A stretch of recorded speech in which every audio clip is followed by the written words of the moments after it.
Olá, queridos alunos. Essa nossa videoaula é referente ao fascículo 3, unidade 5, e nela nós vamos falar sobre qualidade de vida. Então, nós vamos ver que para termos qualidade de vida, nós temos dois tipos de fatores que vão interferir nisso. Os fatores chamados sociais e os fatores chamados individuais. Então, os fatores sociais são aqueles em que eu muitas vezes não consigo dominar. Dependem do poder público, da prefeitura, do bairro, enfim. São eles, por exemplo, condições de transporte na cidade onde eu moro, segurança, assistência médica, condições de trabalho, oportunidades de lazer e de educação e o meio ambiente. Com relação aos fatores individuais, são aqueles em que eu posso fazer a escolha. Então, por exemplo, sou eu que escolho se eu me alimento bem ou não, se eu faço atividade física ou não, se eu consigo controlar o meu estresse ou não. Então, a união dos fatores sociais e individuais vão trazer para a gente essa qualidade de vida. Depois nós vamos ver nesse mesmo módulo que a nossa saúde, ela está muito relacionada à qualidade de vida. E ter saúde é muito mais do que não estar doente. Ter saúde quer dizer que você está bem psicologicamente, socialmente e fisicamente falando. Então, nós temos três aspectos a serem considerados. Quando eu falo de bem-estar físico, é o bom funcionamento do meu corpo físico. Quando eu falo de bem-estar psicológico, aqui entram as minhas emoções, meus sentimentos, meus pensamentos. E o bem-estar social está relacionado à forma como eu lido com o ambiente onde eu moro, como eu me relaciono com a minha família, com os meus vizinhos, enfim. Então, esses três aspectos vão gerar a nossa saúde ou vão atrapalhar a nossa saúde.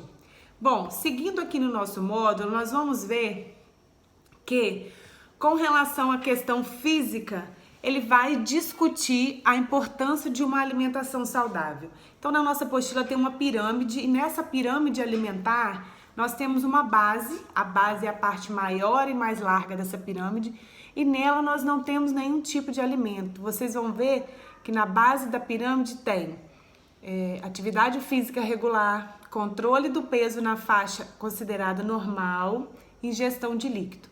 Então aqui temos 4 fatores nessa pirâmide que são importantíssimos para o bem-estar físico, que é alimentação adequada, beber água, manter o peso na faixa normal e praticar atividade física regularmente. No segundo patamar da nossa pirâmide, nós temos os cereais integrais presentes no pão integral, arroz integral, macarrão integral, juntamente com os óleos vegetais saudáveis. Temos no andar de cima, no próximo patamar da pirâmide, frutas, verduras e legumes. No próximo, ele fala sobre a ingestão de carne, que nós devemos dar preferência sempre às carnes brancas, como peixes, frangos e o ovo também como fonte de proteína. Junto com isso, nós devemos consumir os chamados oleaginosos, as sementes, castanhas, nozes, amendoim. E no patamar de cima nós temos leite e seus derivados, que devem ser consumidos no máximo 3 vezes ao dia. No ápice da pirâmide, que é aquele biquinho da pirâmide, a parte menor, nós temos ali todos os alimentos que a gente sabe que é gostoso e que faz mal. Fritura, doce em excesso, bebida alcoólica, refrigerante, a carne vermelha, os embutidos, todos estão ali.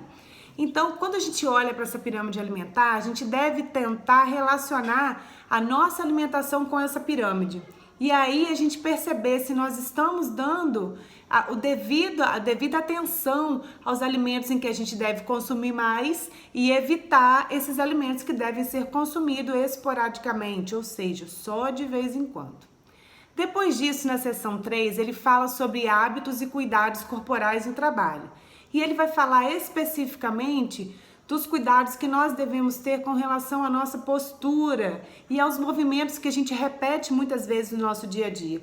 Então, procurar sempre sentar da maneira adequada, levantar da maneira adequada, carregar peso, dividindo esse peso de uma maneira mais justa entre os dois lados do corpo, sempre poupando a sua coluna para que você não sinta nenhuma dor, não tenha a chamada lombalgia, que é muito comum. Então, quando a gente cuida da postura, a gente está evitando aí uma série de processos dolorosos e inflamatórios que podem acontecer. Meus amigos, terminamos aqui essa nossa unidade. Terminou lá de ler o fascículo, faça o exercício e entre em contato comigo pelo Fale com o seu professor. Qualquer dúvida, estou à sua disposição. Um abraço e até mais.